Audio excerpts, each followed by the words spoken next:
Assalamualaikum warahmatullahi wabarakatuh. Innal hamdalillah nahmaduhu wa nasta'inuhu wa nastaghfiruh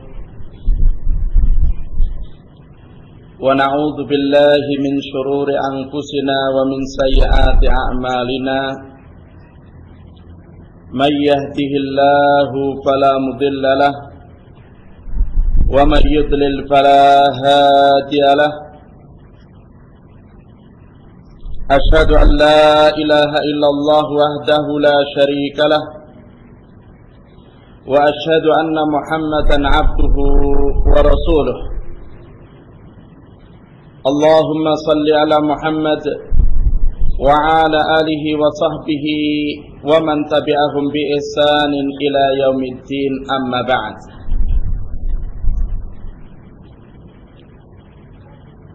Hadirin rahimakumullah, alhamdulillah kita memuji kepada Allah Subhanahu wa ta'ala, di mana Allah Subhanahu wa ta'ala sesembahan kita, yang kita tidak memiliki sesembahan yang berhak kita sembah kecuali Allah Subhanahu wa ta'ala, di mana Allah Subhanahu wa ta'ala pada pagi hari yang mulia ini melimpahkan hidayah atau taufiknya kepada kita, mengkaruniakan kepada kita kenikmatan, dan bahkan Allah Subhanahu wa ta'ala memudahkan langkah-langkah kaki kita untuk menuju ke tempat yang mulia ini. Itu semuanya bisa terwujud dengan sebab pertolongan Allah Subhanahu wa ta'ala, dengan sebab limpah nikmah dari Allah Tabaraka wa ta'ala. Bukan karena kekayaan kita, bukan karena kepandaian kita, bukan karena kerajinan kita. Allah Subhanahu wa ta'ala mengingatkan kita di dalam kitabnya yang mulia, wa ma bikum min ni'matin faminallah. Maka kenikmatan apa saja yang ada pada kalian, maka sesungguhnya kenikmatan itu datangnya dari Allah Subhanahu wa ta'ala.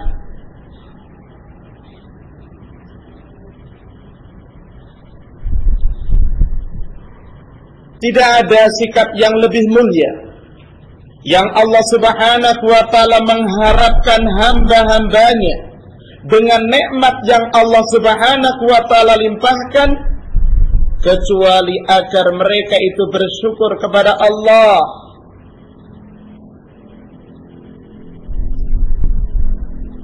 Menjadikan berbagai macam kenikmatan yang ada pada dirinya sebagai sarana dan prasarana untuk menyempurnakan ibadah mereka, ketakwaan mereka, keimanan mereka terhadap Allah Subhanahu wa ta'ala.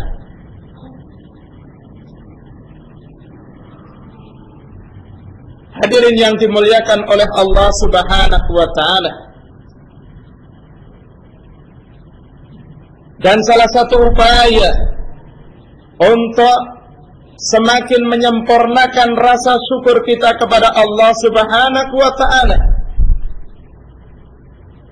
kita pada pagi hari yang mulia ini kita akan mempelajari sebuah hadis yang agung, hadis Rasulullah sallallahu alaihi wa ala alihi wasallam, yang diriwayatkan oleh Imam Bukhari dan Imam Muslim di dalam sahih keduanya. Hadis yang dimaksudkan adalah hadis Anas bin Malik radhiyallahu taala anhu,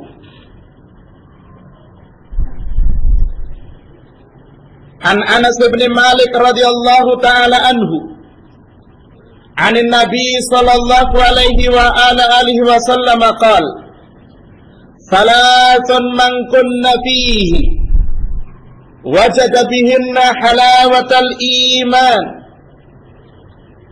Ada 3 perkara yang barang siapa mendapati ketika perkara tersebut itu ada pada dirinya, niscaya dia akan mendapatkan manisnya iman.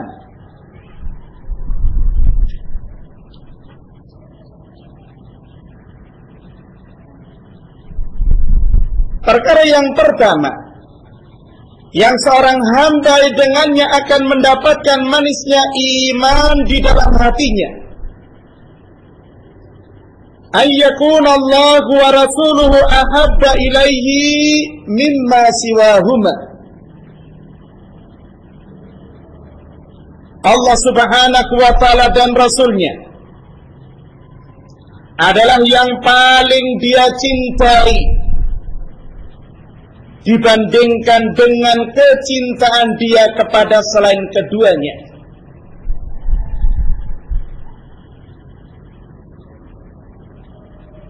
Perkara yang kedua, wa yuhibbal mar'a la yuhibbuhu illa lillah. Dia mencintai seseorang, tidaklah dia itu mencintainya kecuali karena Allah subhanahu wa ta'ala.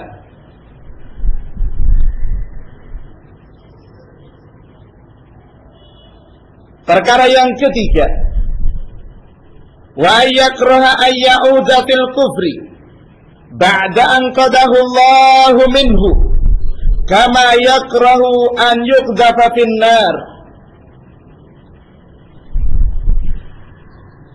Dia benci, dia tidak suka untuk kembali kepada kekafiran setelah Allah subhanahu wa ta'ala menyelamatkan dia dari kekafiran tersebut. Sebagaimana tidak sukanya dia, bencinya dia untuk dilemparkan ke dalam api.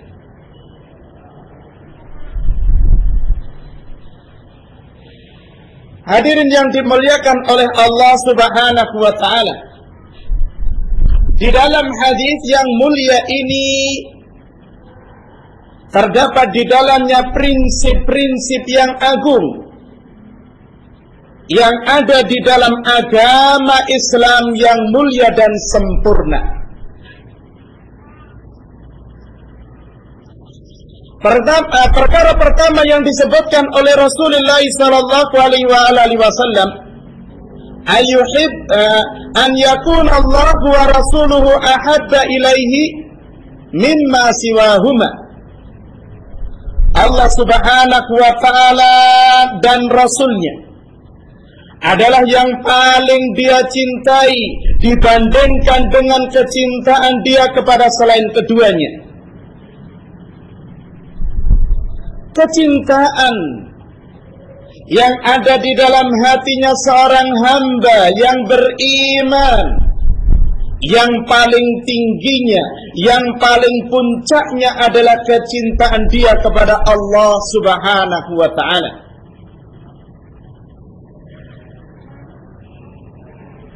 Sebagaimana apa yang Allah subhanahu wa ta'ala firmankan, walladzina amanu ashaddu hubban lillah. Dan orang-orang yang beriman amat sangat cintanya kepada Allah subhanahu wa ta'ala.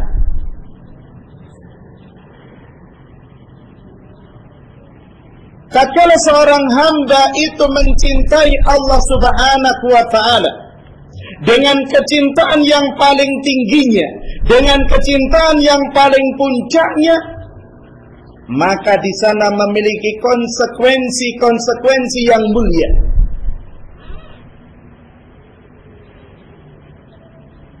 Pertama adalah mentauhidkan Allah subhanahu wa ta'ala di dalam berbagai macam bentuk peribadatan yang dilakukan oleh seorang hamba.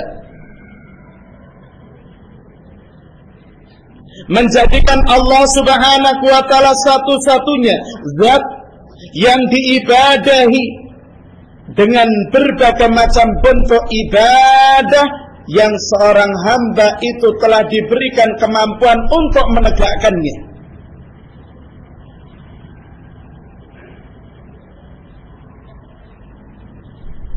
Diwujudkan dengan mentaati Allah Subhanahu wa ta'ala,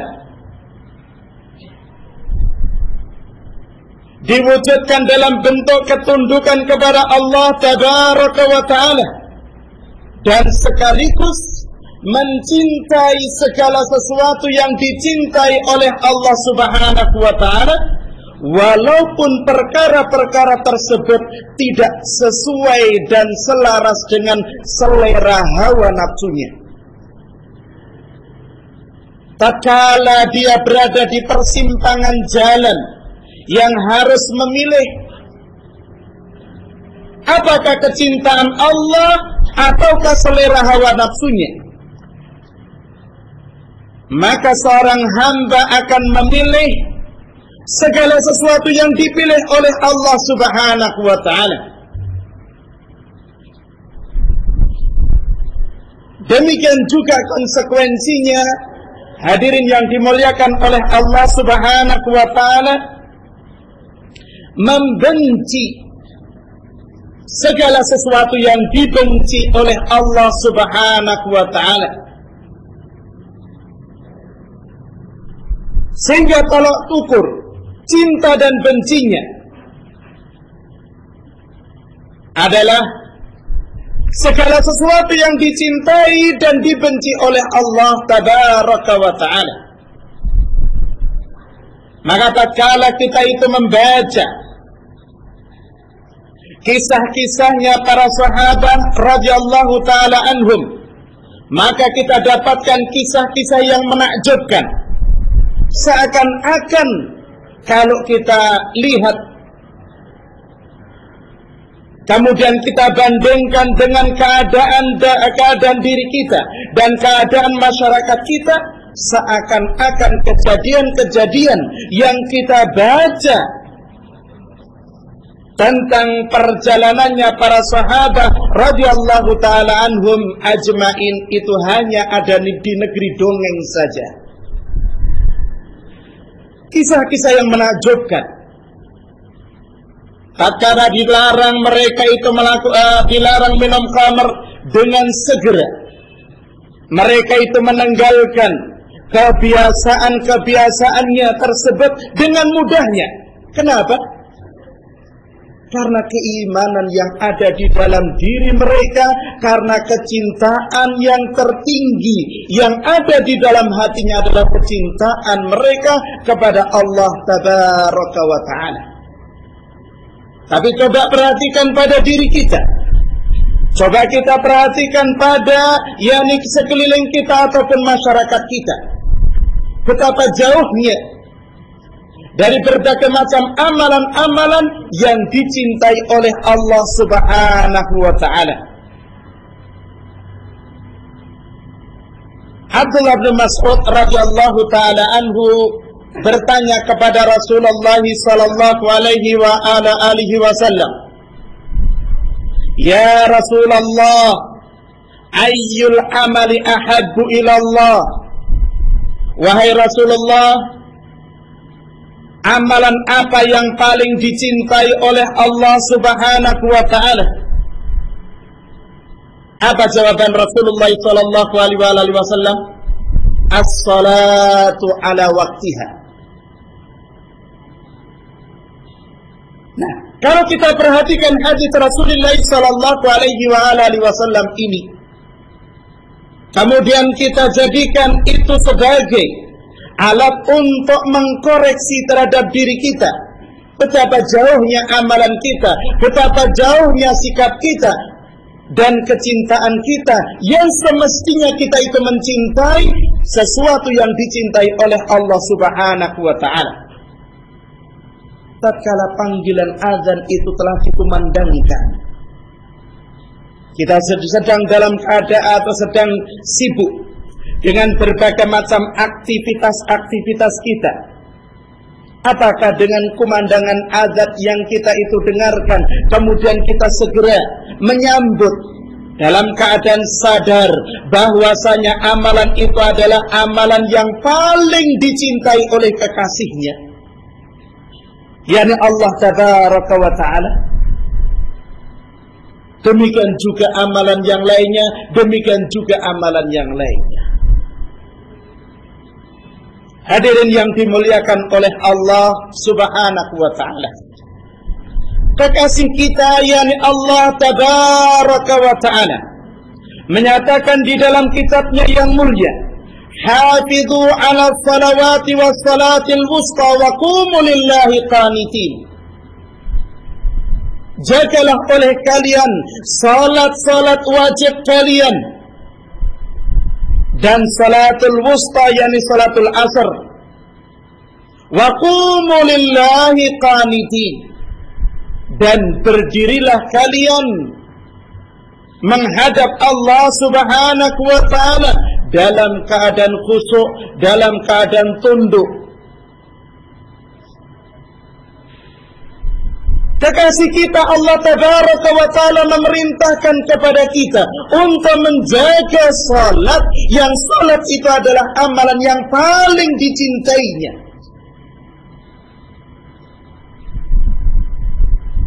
Hadirin yang dimuliakan oleh Allah Subhanahu wa Ta'ala,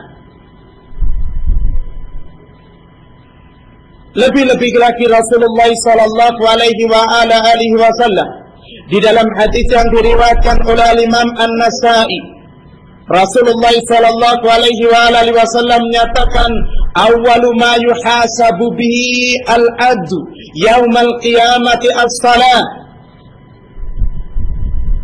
Amalan yang pertama kali yang seorang hamba itu akan dihisab nanti pada hari kiamat adalah as-salah.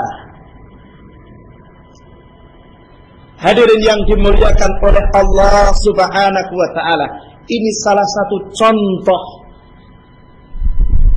yang menjadi tolak ukur sejauh mana kecintaan kita kepada Allah Tabaraka wa Ta'ala.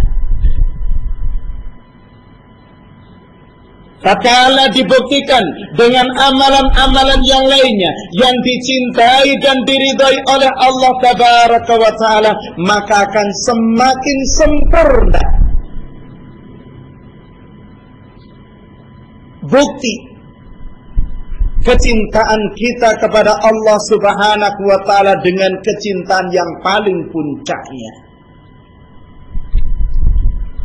Dan di antara konsekuensi daripada seorang hamba itu mencintai Allah Subhanahu wa Ta'ala adalah mencintai Rasulullah Muhammad sallallahu alaihi wasallam.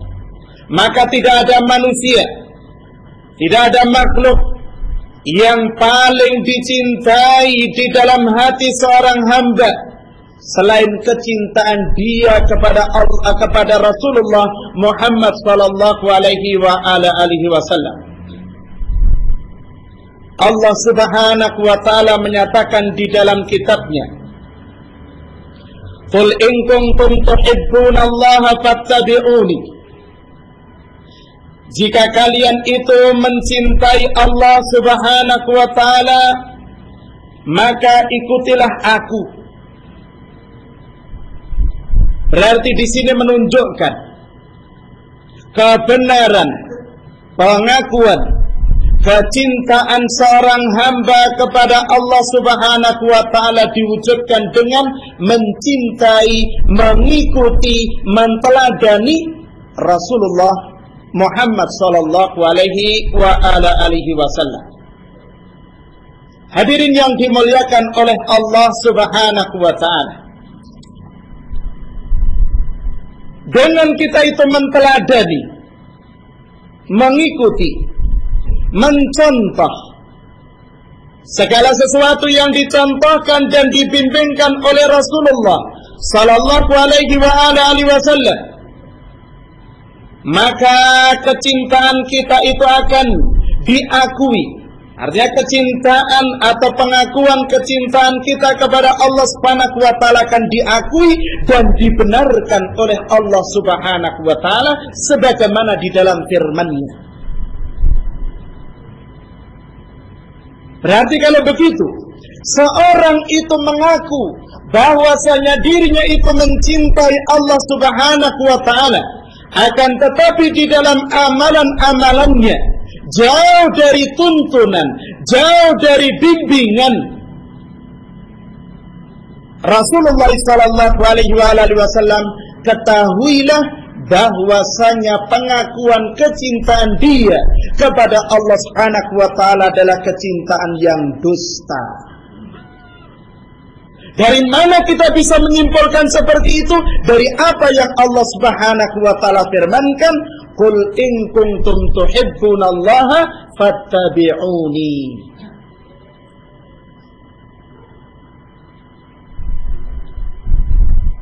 Hadirin yang dimuliakan oleh Allah Subhanahu wa taala.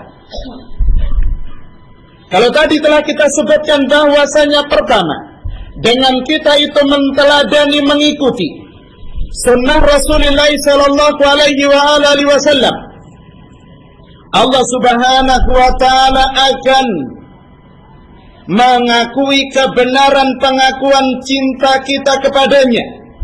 Adapun perkara yang kedua, buah dari mengikuti atau sikap mengikuti kita terhadap sunnah Rasulullah sallallahu alaihi wasallam, Allah Subhanahu wa taala akan mengampuni dosa-dosa kita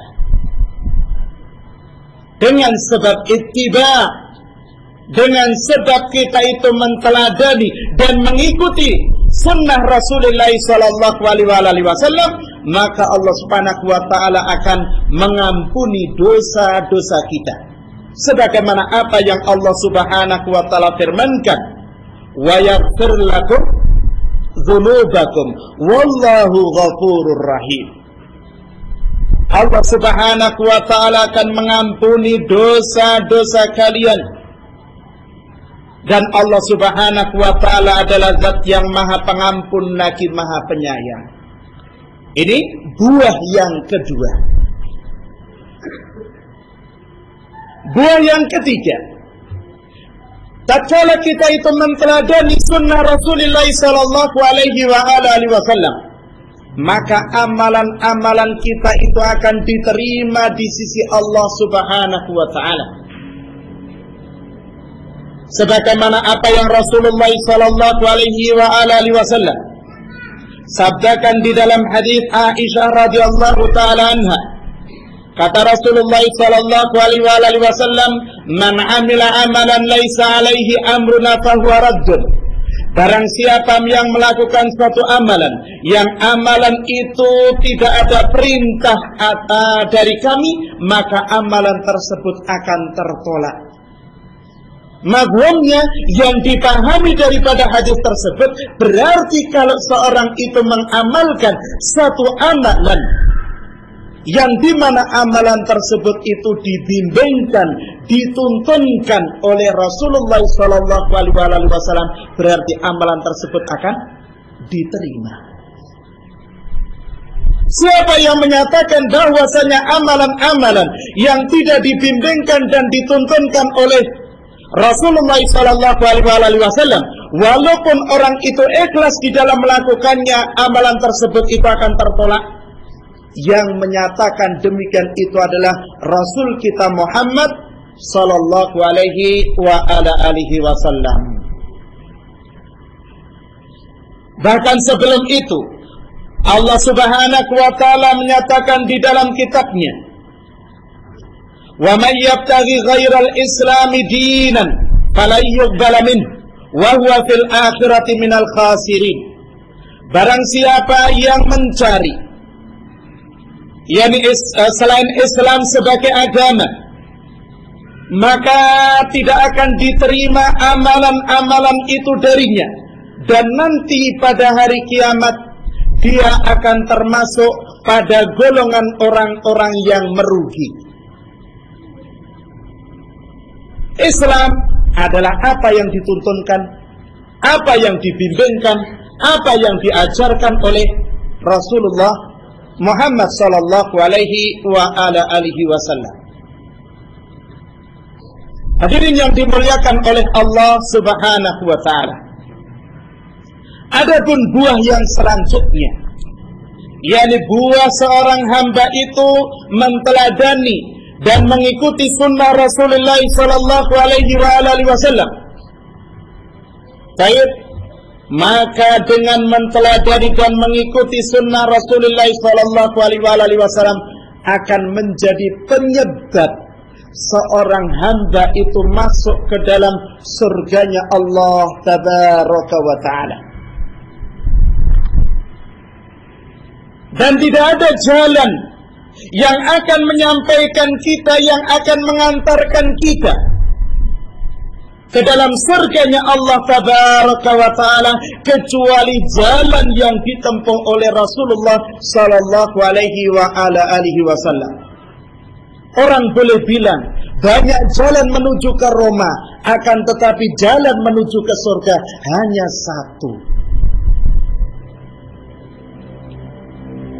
Rasulullah sallallahu alaihi wa alihi wasallam menyatakan di dalam hadis yang diriwayatkan oleh Imam Bukhari dari Abi Hurairah radhiyallahu taala anhu, kata Rasulullah sallallahu alaihi wa alihi wasallam, kullu ummati yadkhuluna al-jannata illa man aba.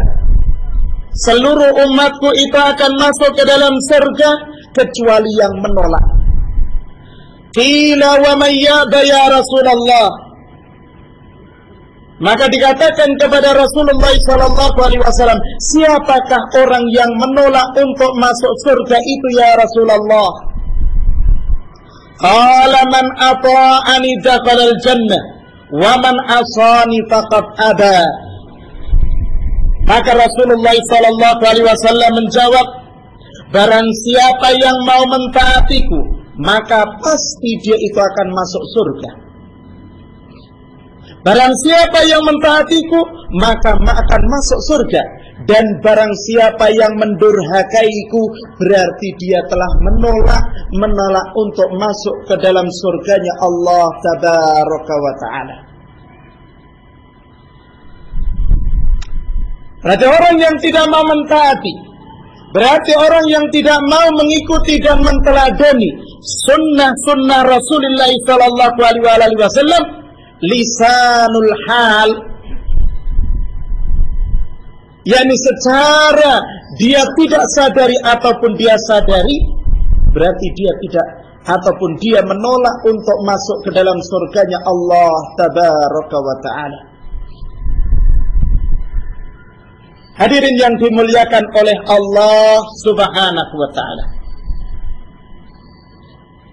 buah yang berikutnya dengan kita mengikuti dan menteladani sunnah Rasulullah sallallahu alaihi wa alihi wasallam adalah tatkala kita itu dilahirkan di suatu zaman yang penuh dengan berbagai macam fitnah yang berkaitan dengan syahwat dan yang berkaitan dengan syubhat. Maka dengan berpegang teguh dengan sunnah Rasulullah sallallahu alaihi wasallam ini akan menjadi penyelamat bagi kita. Jaminan keselamatan itu akan didapatkan tatkala orang itu berpegang teguh dengan sunnah Rasulullah sallallahu alaihi wasallam. Sebagaimana apa yang diwasiatkan oleh Rasulullah sallallahu alaihi wasallam di dalam hadis Ibadah bin Sariyah radhiyallahu ta'ala anhu yang panjang yang diriwayatkan oleh Al-Imam Abu Dawud dan Al-Imam At-Tirmidzi. Kata Rasulullah sallallahu alaihi wasallam, "Wa man ya'ish minkum fasayara ikhtilafan katsira, fa 'alaikum bi sunnati wa sunnatil khulafa'ir rasyidin al-mahdiyyin min ba'di. Addu 'alaiha bin nawajid." Kata Rasulullah sallallahu alaihi wasallam, barang siapa yang diberi umur yang panjang di antara kalian, wahai para sahabat, pasti dia akan mempersaksikan perselisihan yang banyak. Maka kata Rasulullah sallallahu alaihi wasallam, "Fa'alaikum bisunnati." Tatkala kalian itu bingung mendapati berbagai macam perselisihan dan perbedaan pendapat dalam berbagai macam permasalahan, jalan keluarnya, solusinya adalah kalian itu berpegang teguh dengan sunnahku dan sunnahnya para khulafa ar-rasyidin al-mahdiyyin min ba'd. Bukan kembali kepada ucapannya si fulan atau pendapatnya si alan. Bukan kembali kepada ADART. Bukan kembali kepada tariqah tertentu. Akan tetapi berpegang teguh dengan sunnah Rasulullah sallallahu alaihi wasallam. Kalau Rasulullah sallallahu alaihi wasallam mewasiati para sahabat yang masih dekat dengan masa kenabian dan orang-orang yang baik itu lebih banyak daripada orang yang jelek, lebih-lebih di zaman kita.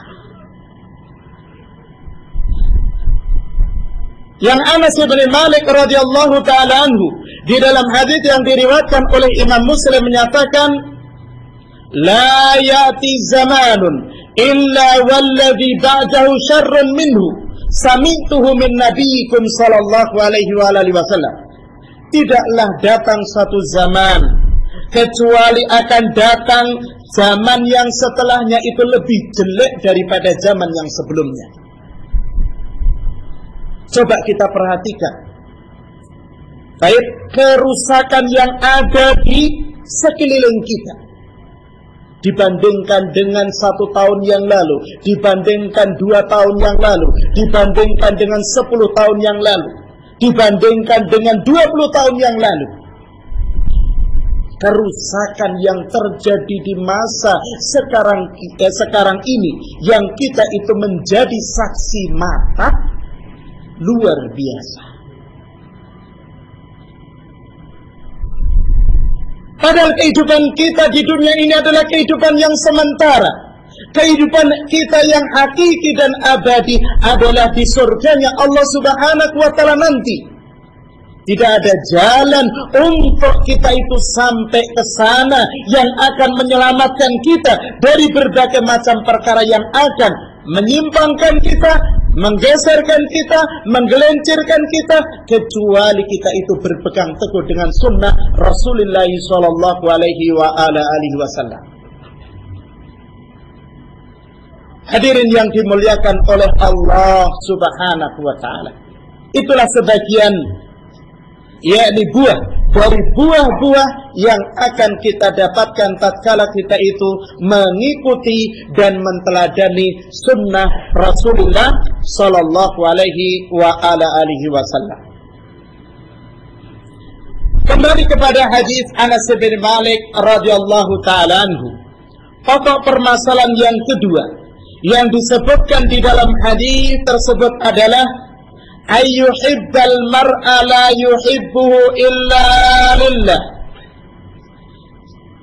Dia mencintai kepada seseorang. Apakah yang dicintainya itu istrinya? Apakah yang dia cintai itu adalah anaknya?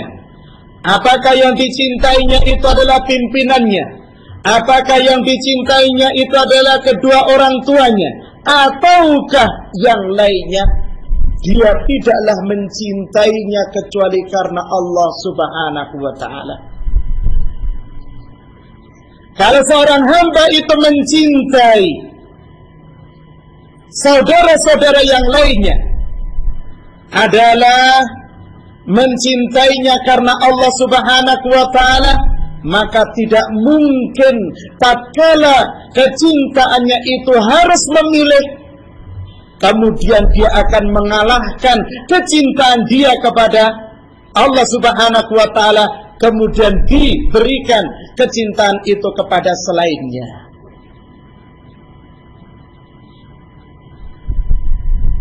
Sehingga tatkala seorang hamba itu mencintai saudaranya karena Allah Subhanahu wa ta'ala, maka cara mewujudkan berbagai macam perkara untuk membuktikan kecintaan dia kepada saudaranya karena Allah Subhanahu wa ta'ala adalah dituntun, dibimbing, dibangun di atas syariatnya Allah Subhanahu wa ta'ala.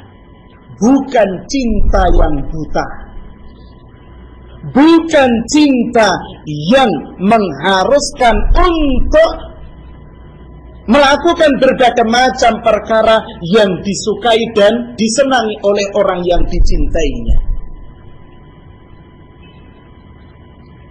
Sehingga terwujud di dalam kecintaan seorang hamba terhadap saudaranya karena Allah Subhanahu wa ta'ala menasihati, membantu, mengingatkan, menegur, baik, dan berbagai macam perkara-perkara yang lainnya. Kadang orang beranggapan kalau ditegur, dinasehati, kadang-kadang dimarahi karena satu perkara dari perkara-perkara yang dilakukan oleh orang tersebut, menganggap bahwasanya orang yang menasihatinya, menegurnya berarti tidak cinta kepada dirinya. Itu adalah keliru.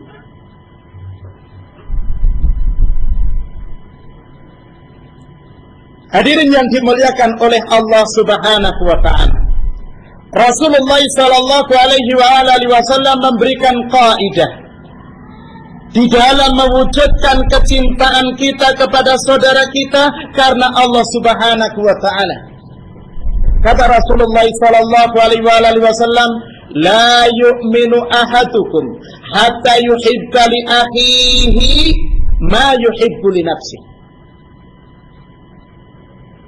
Tidak akan sempurna keimanan salah seorang di antara kalian sampai dia itu mencintai kebaikan bagi saudaranya sebagaimana dia itu mencintai kebaikan untuk dirinya. Tatkala kita itu salah, kita ingin diluruskan. Tatkala kita itu lupa, kita ingin diingatkan. Tatkala kita itu lalai, kita ingin ditegur. Tatkala kita itu menyimpang, maka kita ingin ditolong kembali ke jalannya Allah Subhanahu wa ta'ala. Maka tatkala kita itu melihat, mendapati dan menyaksikan saudara kita itu terjatuh, maka hendaknya kita itu tolong. Tatkala lupa, kita ingatkan. Tatkala kita lurus, tatkala dia keliru, maka kita benarkan. Itulah permisalan yang Rasulullah sallallahu alaihi wasallam nyatakan di dalam hadis yang diriwayatkan oleh Imam Muslim, permisalan Rasulullah sallallahu alaihi wasallam dengan umatnya. Mathali wa mathalukum kamathali rajulin awqada nara faja'ala janadibu yaqa'na faja'ala janadibu wal farasu yaqa'na fiha wa huwa yadhubbuhunna anha wa ana akhidun bihujazikum anin nari wa antum tuflituna min yadayya. Permisalan antara aku dengan kalian, permisalannya adalah seperti seorang yang menyalakan api unggun di malam hari. Maka begitu api unggun itu menyala, maka masuklah tanpa dikendaki oleh si pemilik api unggun itu berbagai macam serangga-serangga malam masuk ke dalam api. wa huwa yadubbuhunna anha, padahal si pemilik api itu sudah menghalau, jangan sampai masuk, jangan sampai masuk, jangan sampai masuk ke dalam api, akan binasa.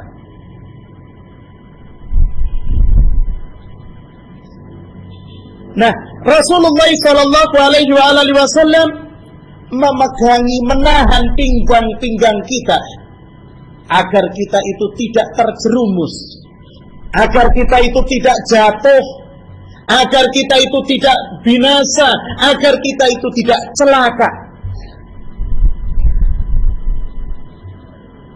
Tapi kalian itu berusaha untuk melepaskan, yakni diri-diri kalian dari peganganku. Nah, Rasulullah sallallahu alaihi wasallam memerintahkan, Rasulullah sallallahu alaihi wasallam melarang. Apa yang diperintahkan, apa yang dilarang, hakikatnya itu adalah upaya untuk menyelamatkan diri kita dari kerugian, dari kebinasaan dan kecelakaan. Yang semestinya kita terhadap saudara kita juga seperti itu. Orang yang mau jatuh, jangan kemudian didorong. Orang yang sudah terpeleset, kemudian jangan kemudian dibiarkan. Ditolong, dibantu, ditegur, diingatkan. Maka jadilah orang itu orang yang memiliki sikap rahmah terhadap saudaranya. Hadirin yang dimuliakan oleh Allah Subhanahu wa ta'ala, itulah sebagian daripada realisasi dan bukti seorang hamba itu mencintai saudaranya karena Allah Subhanahu wa ta'ala. Adapun perkara yang ketiga, ayakrah ayyauda fil kufri ba'da an qadahu Allah minhu, dia benci kembali kepada kekafiran setelah Allah Subhanahu wa ta'ala menyelamatkan dia dari kekafiran tersebut. Setelah Allah Subhanahu wa ta'ala mengkaruniakan hidayatut taufik kepada dia sehingga selamat dari kesyirikan, selamat dari kekafiran. Baik, sebagaimana tidak sukanya dia dilemparkan ke dalam api. Mestinya setelah Allah Subhanahu wa ta'ala mengkaruniakan kepada kita petunjuk, kita semakin cinta kepada Islam, kita semakin cinta dengan syariat yang sempurna dan yang mulia yang dibawa oleh Rasulullah sallallahu alaihi wasallam. Diwujudkan dengan mempelajarinya, diwujudkan dengan mengamalkannya. Wujud kecintaan kita kepada Islam setelah Allah Subhanahu wa ta'ala menyelamatkan kita dari kekafiran, dari kesyirikan, belajar, beramal, dan menjauhi berbagai macam sebab yang akan menjatuhkan kita ke dalam kekafiran dan kesyirikan. Mudah-mudahan Allah Subhanahu wa ta'ala senantiasa melimpahkan hidayah taufiknya kepada kita untuk kita itu belajar, diberikan kepahaman dan kemanfaatan dengan apa yang kita pelajari, kemudian diberikan rezeki yang berbarokah untuk kita mengamalkan berbagai macam yakni perkara yang telah datang ilmunya kepada kita. Amin ya rabbal alamin. Allahumma taqabbal minna innaka antas samiul alim wa akhiru da'wana anil hamdulillahi rabbil alamin.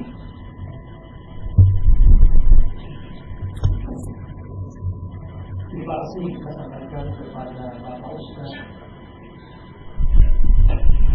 Abbas Muhammad Ihsan Agumi Darul Hadith Ahmad Yaman dari Kabupaten. Dalam sesi pertama beliau memaparkan bagaimana kita secara istiqomah berpegang kepada sunnah Rasulullah Sallallahu Alaihi Wasallam yang beliau utarakan kepada kita sekalian. Kami beri kesempatan kepada dua orang penanya. Kepada Bapak kami persilahkan untuk menanyakan langsung kepada beliau. Silakan. Assalamualaikum warahmatullahi wabarakatuh. Waalaikumsalam.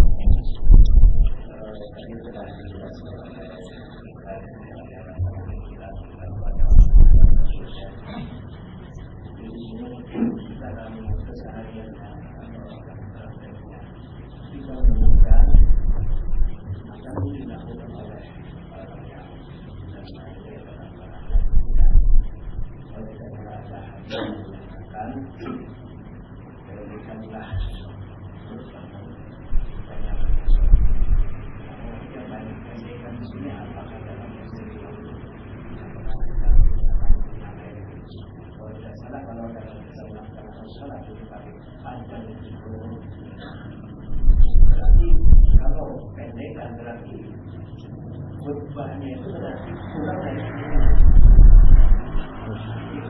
tadi dijelaskan oleh Ustaz juga, kalau ini sudah menyimpang dari apa yang telah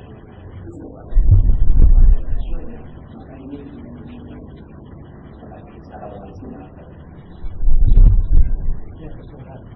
Assalamualaikum warahmatullahi wabarakatuh. Waalaikumsalam.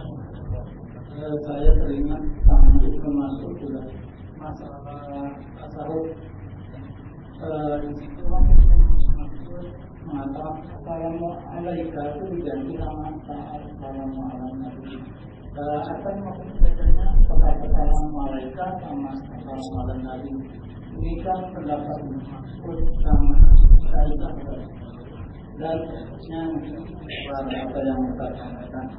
Saya pernah mendengar ceramah tentang melihat bulan, Melihat?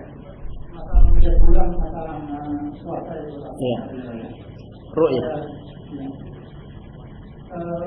Kalau kita tak tahu, kalau kita melihat bulan, kenapa kita sholat itu tidak melihat matahari, kita meletakkan kontras atau sedangkan sekarang ini kan ada jam 12 zuhurnya.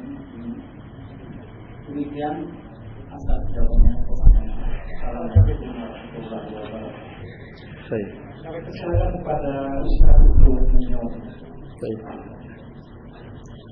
Jadi berkaitan dengan permasalahan yang pertama yang ditanyakan, yakni masalah pendek di dalam khutbah dan panjang yakni di dalam sholat. Kalau kita perhatikan di antara bacaan surat yang dibaca oleh Rasulullah SAW pada waktu sholat Jum'ah, seringnya adalah Sabbih Isma dan yani Al-Ghashiyah atau Al-A'la dan Al-Ghashiyah. Kemudian di sana ada riwayat yang lainnya, Rasulullah SAW membaca surat Al-Jum'ah dan surat Munafiqun. Nah, pengertian di sini panjang dan pendek bukan kemudian istilahnya mutlak harus demikian. Artinya suatu perkara yang relatif maknanya. Hendaknya seorang khatib itu tatkala yakni berkhutbah tidak kemudian menjadikan pokok pembahasannya itu panjang. Yang mayoritas daripada orang yang datang pada hari Jum'ah itu adalah awamun nas, sehingga kurang bermanfaat bagi umat. Misalnya permasalahannya itu pelik, permasalahannya itu banyak, yang disampaikan justru faedah yang didapatkan oleh umat itu sedikit. Berbeda di sini, yakni orang yang memang sadar pentingnya ilmu. Kalau orang itu sadar pentingnya ilmu, walaupun panjang pun dia akan sabar.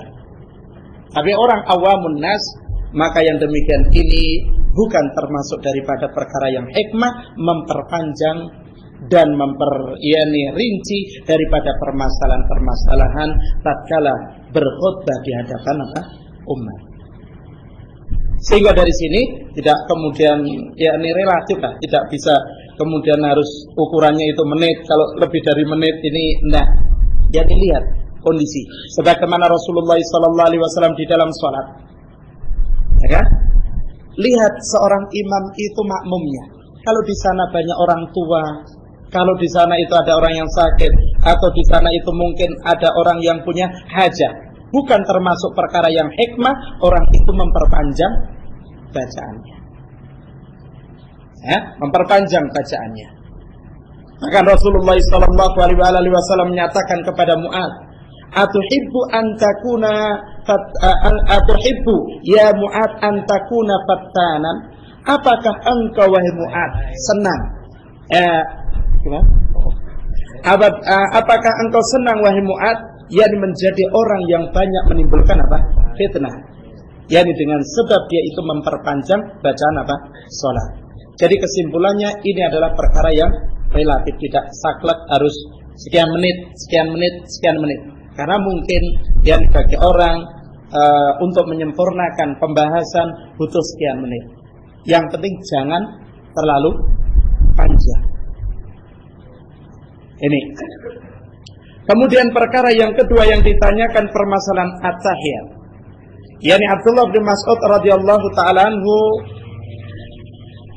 yang berijtihad. Tatkala setelah Rasulullah sallallahu alaihi wasallam meninggal, kan bacaannya dari at-tahiyatu was-salawatu wat-thayyibat. Assalamu alayka. Nah, itu diucapkan pada waktu Rasulullah sallallahu alaihi wasallam masih hidup. Sedangkan Rasulullah sallallahu alaihi wasallam masih sudah meninggal. Maka untuk membedakan berdasarkan ijtihadnya beliau, maka domirnya itu diganti dari assalamu alayka menjadi assalamu ala nabiyyi. Berdasarkan ijtihadnya beliau. Karena Rasulullah sallallahu alaihi wasallam telah meninggal. Walaupun sebagian dari para ulama tidak mau. Karena ini berkaitan dengan ijtihadnya beliau. Para sahabat Rasulullah sallallahu alaihi wasallam yang lainnya tidak. Tetap assalamu alayka ayyuhan nabiyyu, assalamu alayka ayyuhan nabiyyu wa rahmatullahi wa barakatuh. Baik. Dalam perkara ini, yakni permasalahannya itu adalah perkara ijtihadiyah. Sebagian para ulama yakni merajihkan ini silahkan.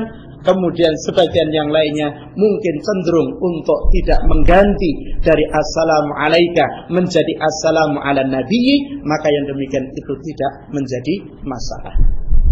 Wallahu ta'ala a'lamu bishawab. Kemudian perkara yang ketiga, permasalahan ru'yah. Baik. Memang yang warid dari Rasulullah sallallahu alaihi wasallam untuk mengetahui masuknya awal bulan, apakah awal bulan Ramadan, Syawal ataupun bulan-bulan yang lainnya, maka dengan ru'yah. Yang demikian itu dilakukan pada sore hari tanggal 29. Jika kalau tanggal 29 itu sore harinya itu sudah terlihat hilal, berarti sudah masuk ke bulan yang berikutnya. Itulah yang dituntunkan oleh Rasulullah sallallahu alaihi wasallam. Khususnya untuk menentukan masuknya bulan Ramadan, masuknya bulan yakni Syawal dan masuknya bulan Zulhijjah. Khususnya 3 bulan tersebut. Artinya bukan berarti bulan-bulan yang lainnya, tidak. Kenapa kita katakan khususnya 3 bulan tersebut? Karena bulan tersebut memiliki keterkaitan dengan ibadah yang khusus. Masuknya bulan Ramadan, akhirnya bulan Ramadan, masuk hari raya. Kemudian bulan Dzulhijjah karena berkaitan dengan pelaksanakan ibadah haji.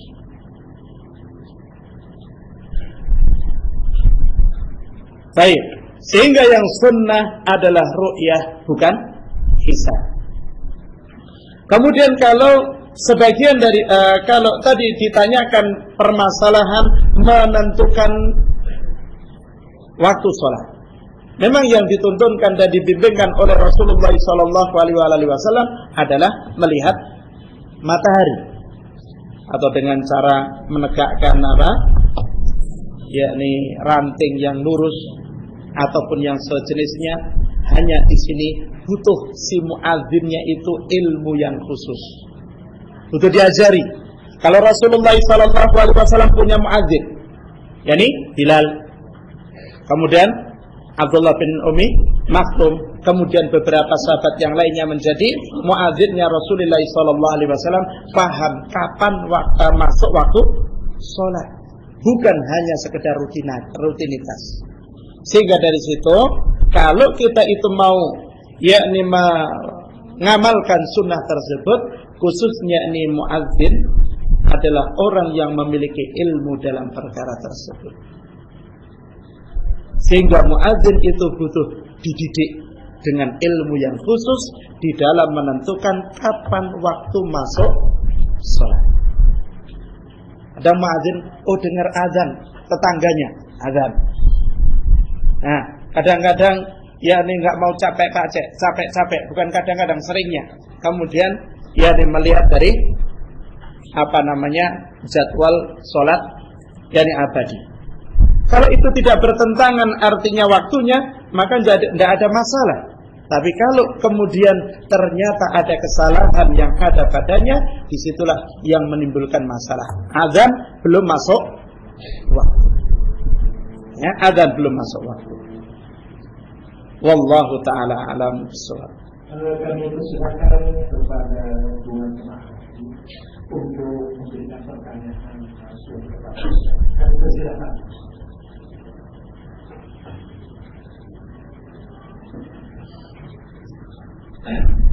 Assalamualaikum warahmatullahi wabarakatuh. Ustaz menjelaskan bukti itu orang dulu itu bahwa cinta kepada Rasul mereka meninggalkan ilmu kabar. Jadi sekarang ini kan bukti cinta kepada Allah dan Rasul dan mereka justru menambah dan mengurangi.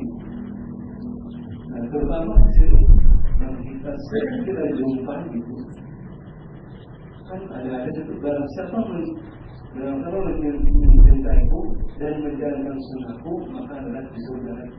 Nah di sini mereka hanya mencintai di sini. Mencintai ini banyak mereka mengatakan acara mau mencintai saja, sunnahnya tidak dijalankan. Nah itu bukan yang sering saya jumpa juga dalam mengajar salat juga. Mereka menambah terutama dalam bacaan Allahumma shalli Muhammad, mereka menambah dengan Sayyidina Muhammad. Nah justru mereka ini mencintai Allah dan Rasulnya, kenapa mereka menambah mengurangi? Nah permasalahannya kenapa sih para ulama-ulama yang benar ini tidak menjelaskan kepada ulama yang bid'ah ini? Kenapa? Yang dia akhirnya menjelaskan kepada ulama yang hanya menjelaskan kepada cara-cara yang sunnah-sunnah saja itu dibanding sunnah. Syarat itu kan yang dimajalah yang bid'ah itu.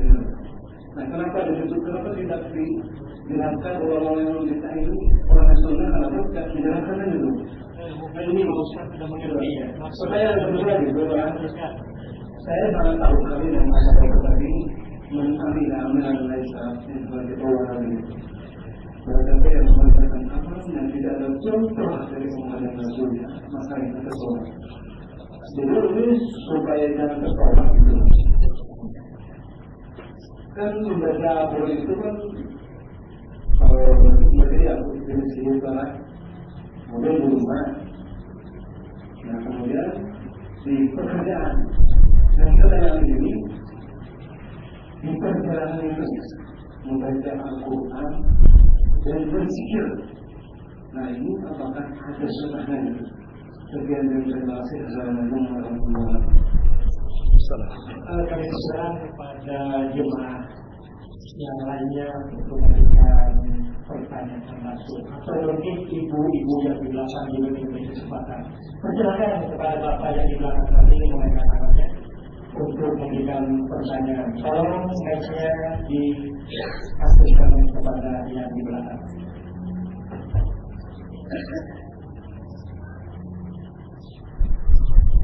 Ada sedikit Pak. Ya.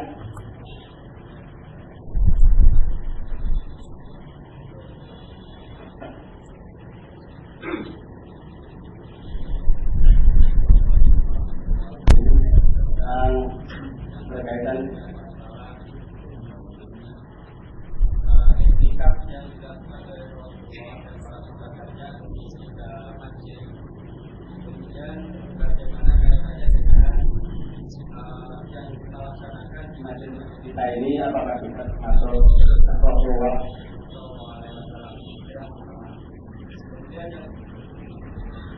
Kemudian yang kedua, Allah telah memerintahkan untuk infak, sedekah dan lain sebagainya. Yang dari Allah akan melipat gandakan pahala yang harganya rendah. Kemudian jika ada seseorang yang melaksanakan infak berkaitan dengan pertanyaan yang pertama, banyak orang mengaku mencintai sunnah Rasulullah sallallahu alaihi wasallam, tapi cara mewujudkan dan membuktikan kecintaan dia tidak dengan mengikuti sunnah Rasulullah sallallahu alaihi wasallam. Maka yang demikian itu adalah pengakuan cinta yang dusta, sebagaimana apa yang diriwayatkan oleh Anas bin Malik radhiyallahu taala anhu, yang diriwayatkan oleh Imam Bukhari dan Imam Muslim. Ada 3 orang yang datang kepada istri-istri Rasulullah sallallahu alaihi wasallam mempertanyakan tentang ibadahnya Rasulullah sallallahu alaihi wasallam. Maka dijawablah oleh sebagian istri dari istri-istri beliau. Setelah mendapatkan jawaban, mereka itu menganggap yang mereka dapatkan itu masih sedikit. Maka kemudian nyatakan, nah Rasulullah SAW kan sudah mendapatkan jaminan untuk diampuni dosanya yang telah lalu maupun yang akan datang, sedangkan kami tidak.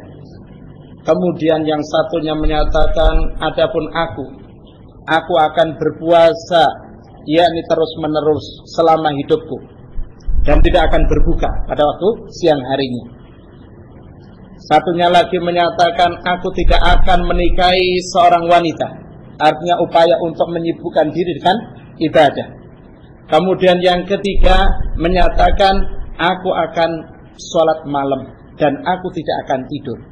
Ternyata apa yang dinyatakan oleh ketiga orang tersebut terdengar oleh Rasulullah SAW.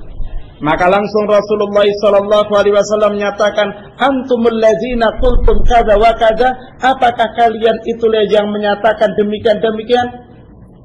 Demi Allah, aku adalah orang yang paling bertakwa kepada Allah, yang paling takut kepada Allah Subhanahu wa taala. Aku puasa dan aku berbuka. Aku menikahi para wanita. Aku juga tidur dan juga salat malam. Maka barang siapa yang membenci sunnahku, maka bukan dari golonganku.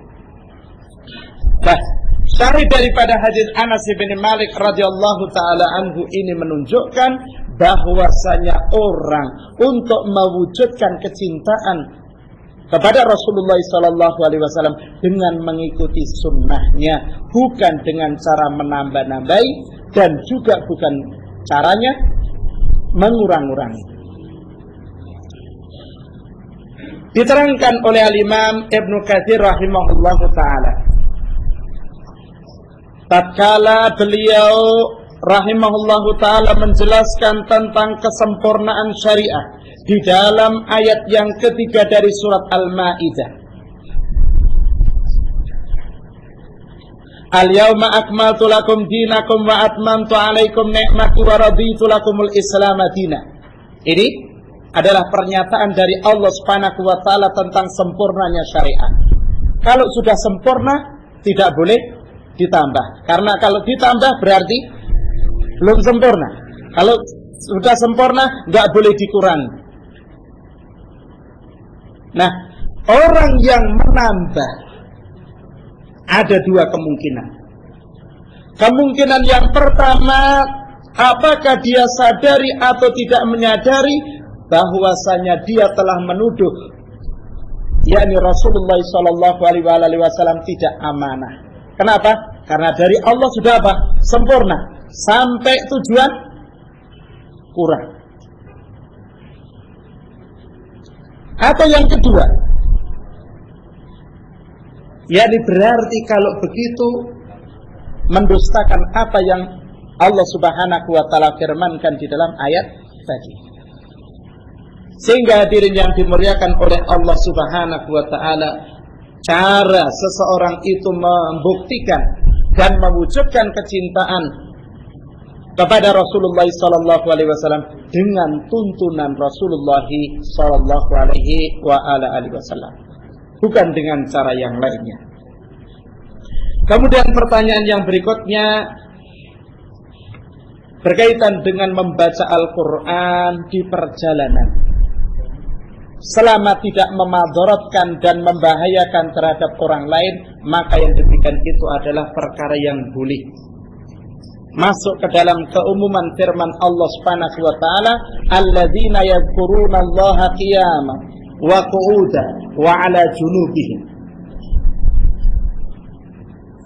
Masuk ke dalam yakni hadis Rasulullah sallallahu alaihi wasallam, kana Nabi sallallahu alaihi wasallam yuqri'una al-Qur'an ma lam yakun junuban. Rasulullah sallallahu alaihi wasallam senantiasa membacakan kepada kami Al-Qur'an selama beliau tidak apa? Junub. Berarti umum. Tentunya selama tidak membahayakan terhadap orang lain. Kalau membahayakan orang lain, misalnya sedang apa? Nyopir, kemudian membaca Al-Qur'an, akhirnya perhatian nyopirnya ini yakni kurang, maka yang demikian tidak boleh. Kenapa? Karena Rasulullah sallallahu alaihi wasallam menyatakan la darara wala dirar. Tidak boleh ada perkara yang bahaya dan tidak boleh ada perkara yang membahayakan. Bedanya perkara yang bahaya tidak sengaja. Perkara yang membahayakan adalah dengan sengaja. Nah, ini permasalahannya. Jadi tidak kemudian secara mutlak itu boleh dan juga tidak secara mutlak tidak boleh. Lihat, kalau hukum asalnya itu adalah boleh, kemudian kalau membahayakan terhadap orang lain, maka yang demikian tidak boleh. Kayak seperti orang membaca Al-Quran dengan keras, mengganggu terhadap saudaranya yang sedang tidur, tidak boleh. Maka yu'minu billahi wal yaumil akhir falyukrim jarahu. Ini. Kemudian perkara yang berikutnya, i'tikaf di 3 masjid. Di sana berkaitan dengan permasalahan tempat yang disyariatkan untuk dipakai i'tikaf. Yang terjadi ijma' di antara para ulama rahimahumullahu taala adalah 3 masjid. Masjid Nabawi, Masjidil Haram, Masjid Nabawi dan Masjidil Aqsa. Baik. Kemudian terjadi khilaf di antara para ulama tentang masjid-masjid yang lainnya. Jumhur para ulama menyatakan tentang diperbolehkannya untuk i'tikaf selain daripada 3 masjid. Berdasarkan firman Allah Subhanahu wa taala, "Wala tubashiruhunna wa antum 'akifuna fil masajid." Umum di sini. Tidak hanya mencakup 3 masjid tersebut. Hanya kalau mau memilih dan memiliki kesempatan untuk memilih, maka tentunya seorang akan memilih i'tikaf di 3 masjid tersebut. Kemudian perkara yang berikutnya, infak dan sedekah. Infak, sedekah ini adalah termasuk dari bagian ibadah. Maka tidak boleh seorang itu meniatkan ibadah yang dia lakukan untuk selain Allah Subhanahu wa taala. Maka tatkala orang itu berinfak, bersedekah untuk mendapatkan balasan dunia, itu bukan ikhlas, bukan ibadah, dan terjatuh ke dalam kesyirikan. Baik. Allah Subhanahu wa taala menyatakan di dalam surat Al-Insan. Kata Allah Subhanahu wa taala, wa yut'imuna at-ta'ama 'ala hubbihi miskina wa yatima wa asira. Innama nut'imukum liwajhillah la nuridu minkum jazaa'a wala syukura. Kami tidak menginginkan dari kalian dengan sedekah yang kami berikan, ucapan terima kasih dari kalian ataupun balasan. Sehingga kalau orang itu meniatkan satu amalan untuk mendapatkan balasan dunia, terjatuh ke dalam asyirku billah. Wallahu ta'ala a'lamu bis-shawab. Kami persilakan lagi kepada dua orang. Kami persilakan kepada Bapak yang di sana dulu, karena mengangkat tangan yang dua. Tolong mikrofonnya dikasih ke belakang, dan mikrofon yang satunya tolong kasihkan kepada Bapak yang di samping. Nanti pertanyaan kedua Pak, silakan yang pertama tadi.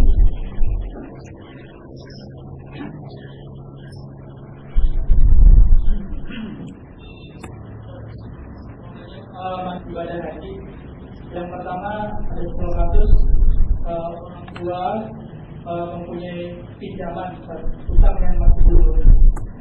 Kemudian anaknya berniat untuk punya rezeki lebih untuk menunaikan haji orang tuanya, sedangkan orang tuanya ini masih dalam kondisi punya utang yang kondisinya itu sangat berat gitu. Cuman anaknya ini memberikan uang itu untuk ibadah haji, yang mana yang lebih utama, apakah orang tua ini tetap ibadah haji atau melunasi utangnya dulu? Karena kalau misalnya dia naik haji, kan orang-orang di sekitar itu, orang yang meminjamkan uang kepada itu tahu.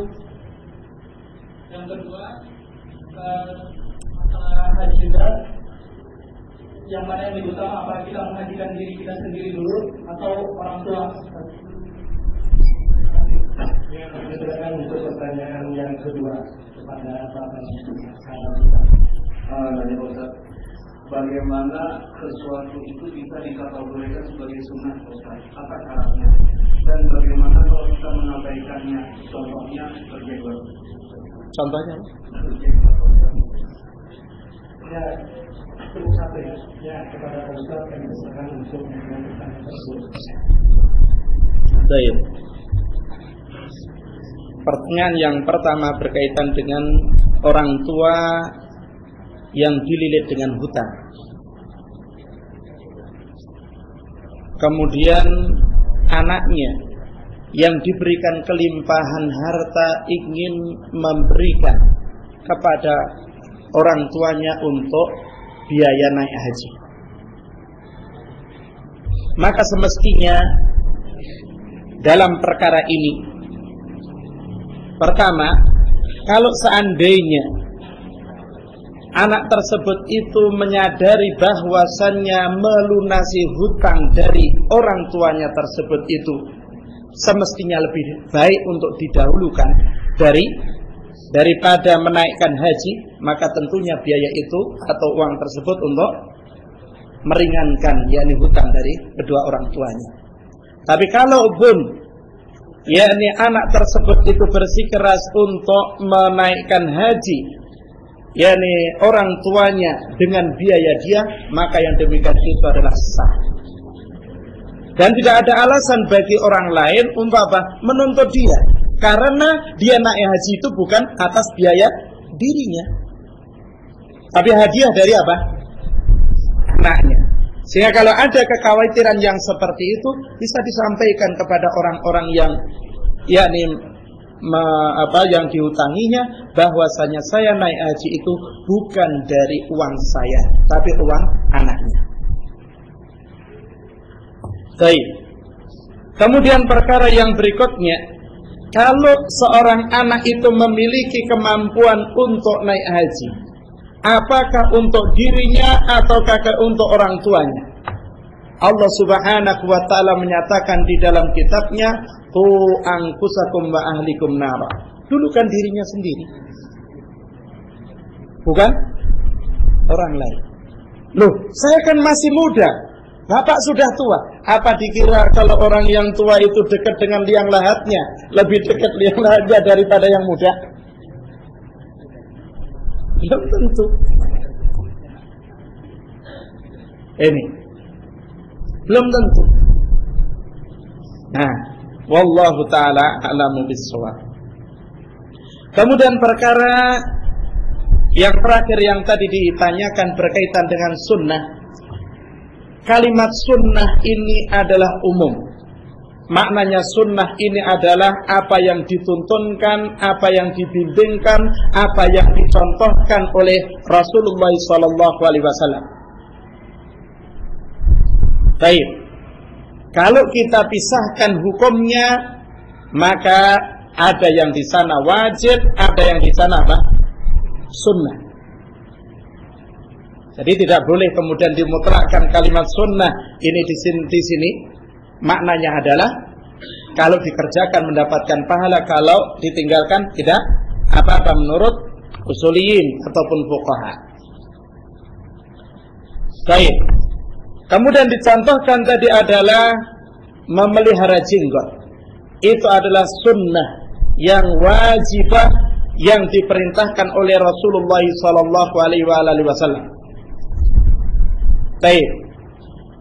Kata Rasulullah SAW, khaliful Yahud. Perintah untuk menyelisih apa? Yahud. Di antara perkara yang menyelisih Yahud adalah memelihara apa? Lihya. Loh, kalau orang Yahudi itu memelihara jenggot, apakah sunnahnya berubah? Tidak. Dia memelihara jenggotnya karena apa? Kita memelihara jenggotnya karena apa? Baik. Nanti kalau orang Yahudi itu sholat, kemudian kita nggak sholat. Jadi, yang berkaitan dengan memelihara jenggot itu adalah termasuk sunnah yang wajibah yang diwajibkan oleh Rasulullah sallallahu alaihi wasallam. Maka hendaknya setiap orang muslim itu memiliki kebanggaan untuk mengikuti sunnah Rasulullah sallallahu alaihi wasallam, baik secara lahir maupun batin, baik secara ilmu maupun secara apa? Amalan. Wallahu ta'ala a'lamu bis-shawab. Kemudian di sini ada pertanyaan. Saya ingin menanyakan, apakah kalau perempuan lagi haid boleh mendekati Al-Quran, tetapi tidak untuk menyentuhnya? Dan apakah boleh membaca Al-Fatihah serta surat-surat yang lainnya pada waktu itu? Baik. Terjadi khilaf di antara para ulama tentang hukumnya seorang wanita yang haid bolehkah membaca Al-Quran. Baik. Yang rajih dari pendapatnya para ulama adalah bolehnya. Yang rajih adalah bolehnya. Karena sebagian para ulama yang menyatakan tidak bolehnya mengkiaskan kepada junub. Kalau junub ini kan pilihan. Sedangkan kalau haid ini bukan pilihan. Artinya kalau orang junub itu bisa segera mandi. Kalau orang haid, mandi juga enggak akan menjadikan dia suci. Baik, yang najis itu bukan tangannya, tapi yang najis adalah yakni darah yang keluar dari rahimnya, jadi darah haidnya. Wallahu ta'ala a'lamu bis-shawab. Baik. Apakah doa khatam dari Al-Quran perlu dibaca? Wallahu ta'ala alamu bissawab. Apakah ada sunnah Rasulullah sallallahu alaihi wasallam kalau khatam Al-Qur'an itu mesti membaca apa? Rasulullah sallallahu alaihi wasallam khususnya di bulan Ramadan mengkhatamkan Al-Qur'an dengan siapa? Jibril. Tapi tidak ada satu riwayat pun yang Rasulullah sallallahu alaihi wasallam membaca doa khatamul Qur'an. Lebih-lebih menyembelih ayam atau kenduri. Tidak ada.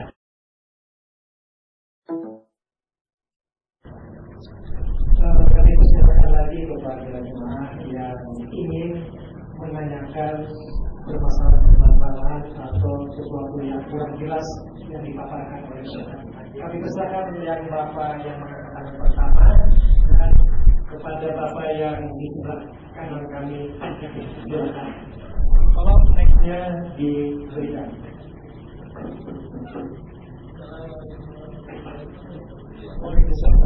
Kembali pada masalah jenggot ini, saya tahu tapi belum tahu pada statusnya apakah boleh panjang dan kalau pendek bisa apa, mohon dijelaskan.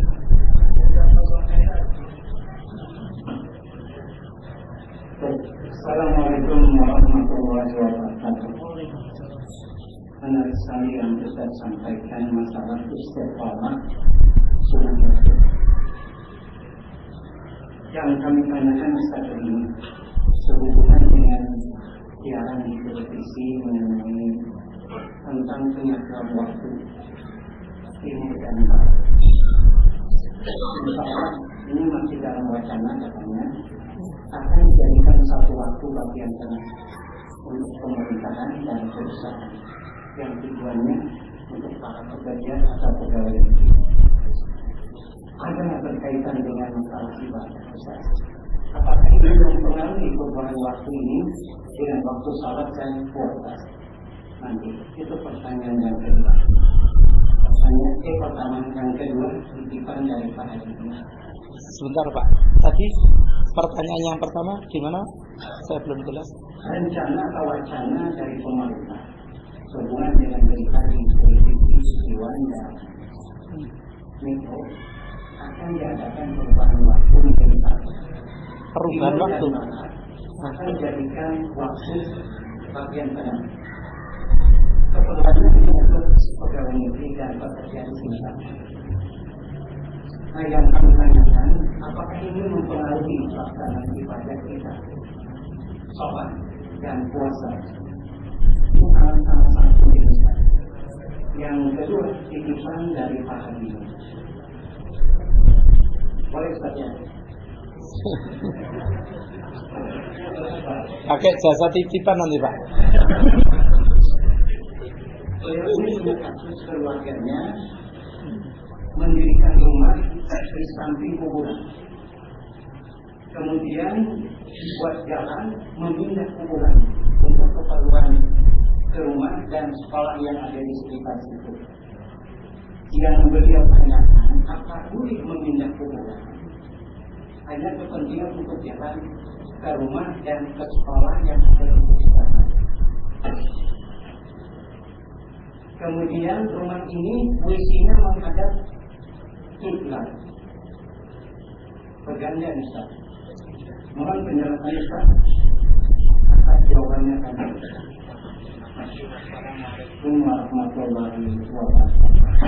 Kepada Ustaz perlu memahami bahwa waktu itu setengah jam saja, tapi bagian-bagian lain pun ditambahkan di seluruh Asia. Jadi kita menurut Singapura, menurut Malaysia dan negara-negara lainnya kita disatukan. Itu mungkin tambahan dari pertanyaan Bapak tadi. Kami silakan. Assalamualaikum warahmatullahi wabarakatuh. Jadi berkaitan dengan permasalahan jenggot batasannya, ini ada tulang apa namanya ini Pak? Tulang pipi, yakni sebelah sini ada tulang ini membujur sini sampai ke bawah. Itu adalah yakni jenggot yang tidak boleh dicukur, tidak boleh dipendekkan. dipelihara. Itu batasannya. Nah, sehingga nggak ada batasan, istilahnya kalau kita membicarakan tentang sunnah itu nggak ada batasan pendeknya. Diperintahkan untuk apa? Memeliharanya.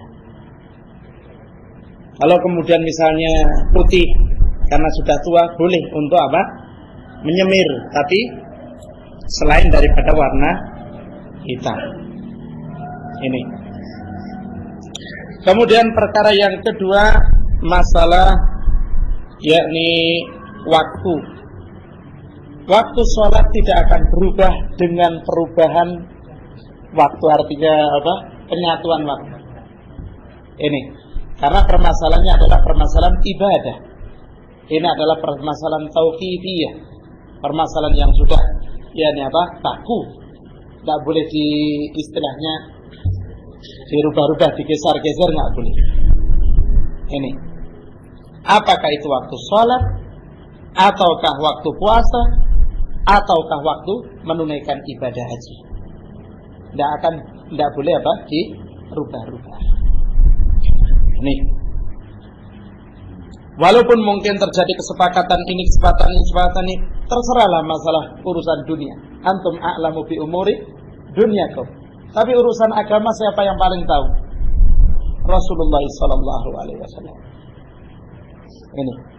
Kemudian perkara yang ketiga, memindahkan yakni kuburan karena suatu hajah yang memang mengharuskan supaya kuburan itu tidak dihinakan dan direndahkan, maka itu adalah perkara yang boleh. Karena hajah yang mengharuskan. Karena kalau tidak dipindahkan toh jadi apa? Salah. Maka yang demikian itu boleh karena hajah yang memang mengharuskan. Baik. Kemudian yang berikutnya, permasalahan misalnya rumah tersebut itu WC-nya menghadap ke barat. Ini adalah perkara yang tidak diperbolehkan. yakni buang air besar maupun air kecil menghadap ke kiblat. Rasulullah SAW melarangnya. Ini sehingga dari situ supaya tidak terjatuh pada perkara yang dilarang oleh Rasulullah SAW, maka hendaknya digeser. Digeser setelah Allah Subhanahu wa taala memberikan yakni kelimpahan rezeki, geserkan klosetnya saja. Kan enggak perlu yang lainnya. Gimana, Pak? Dimiringkan. Yang penting ya jangan menghadap ke kiblat. La yaqulanna ahadukum. Itu. Wallahu a'lam.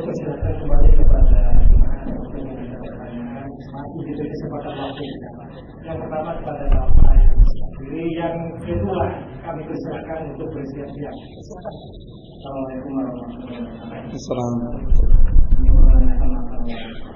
Masalah? Waris. Ayah. Adalah sebuah keluarga yang mana istrinya meninggal dunia. Iya. Kemudian dia tidak punya anak, tapi dia punya anak satu, dua. Suami punya. Dia punya suami dan dua keluarga, istrinya meninggal. Iya. Suaminya masih. Iya. Dia punya anak, tapi anak umur, anak kandung tidak punya. Istrinya meninggal, istri itu punya saudara laki-laki maupun perempuan. Bagaimana pembagian mereka? Yang tadi supaya enggak ini datanya belum lengkap, punya orang tua si perempuan yang meninggal itu, bapak ibu sudah meninggal semuanya. Silakan untuk pertanyaan yang kedua kepada Imam kami silakan.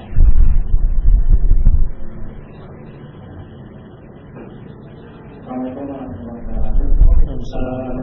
Ini kan berkaitan dengan ilmu kan ada pernah dengar ceramah yang dari hadis ya, man ada dunia panen ini, man ada akhirat panen ini, man ada harta panen ini. Nah ini terkait dengan ilmu itu ilmu yang seperti apakah yang dimaksud itu kan?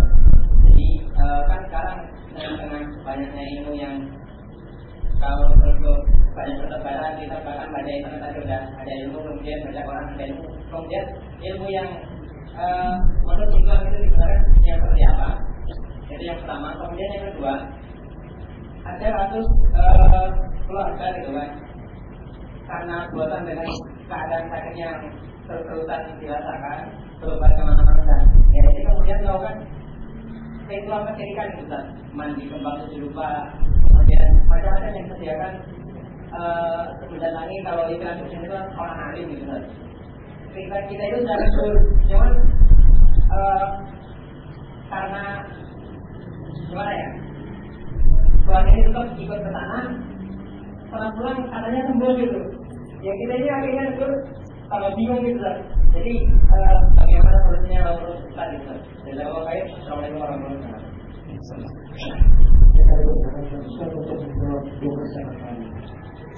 Berkaitan dengan permasalahan warisan, yang ditanyakan tadi adalah seorang perempuan meninggal dengan meninggalkan ahli waris, suami, bapak ibunya nggak ada, saudara, yakni kandungnya,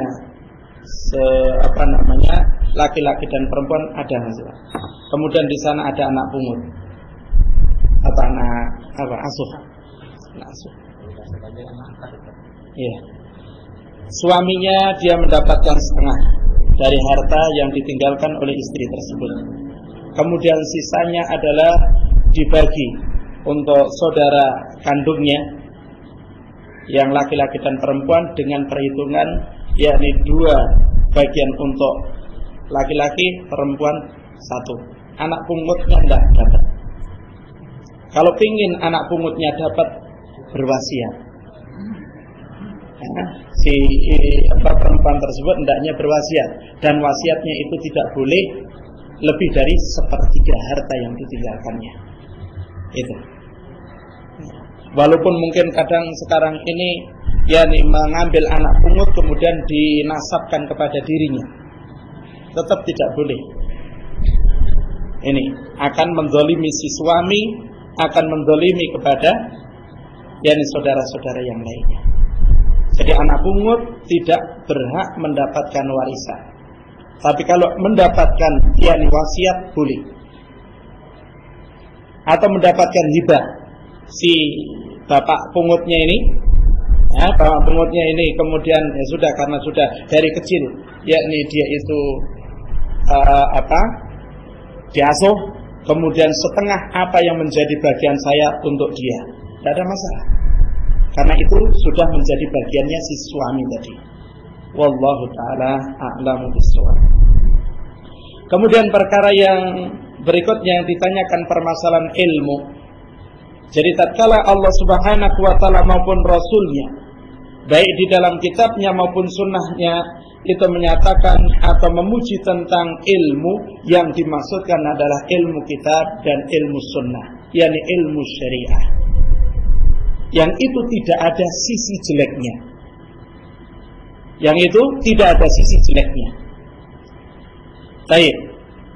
Bukan berarti meniadakan adanya ilmu selain daripada ilmu syariah. Misalnya ilmu berkaitan dengan dunia ada, tapi tidak mesti baik. Ini. Sehingga dari situ, hadirin yang dimuliakan oleh Allah Subhanahu wa ta'ala, misalnya seorang itu mau kerja, butuh ilmu. Yang dimaksudkan adalah ilmu manajemen ataupun ilmu yang lainnya daripada urusan dunia, selama itu tidak bertentangan dengan Al-Quran wa Sunnah, maka yang demikian itu boleh untuk dipelajari, mubah.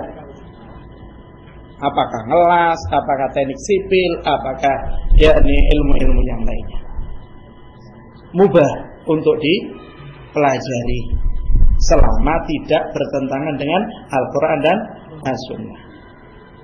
Misalnya ilmu manajemen silahkan, selama tidak mengatakan misalnya masalah riba. Kalau sudah ilmu manajemen ini bunga pasar sekian, kemudian ini bisa kita anakkan, kita bisa ini, itu sudah bertentangan dengan syariatnya Allah Subhanahu wa ta'ala. Ini. Kemudian perkara yang berikutnya, kadang di dalam kenyataan yang kita saksikan, seorang sakit kemudian sembuh dengan takdirnya Allah Subhanahu wa taala dengan cara-cara yang dilarang oleh Allah Subhanahu wa taala, misalnya dengan pergi ke dukun ataupun yang sejenisnya. Rasulullah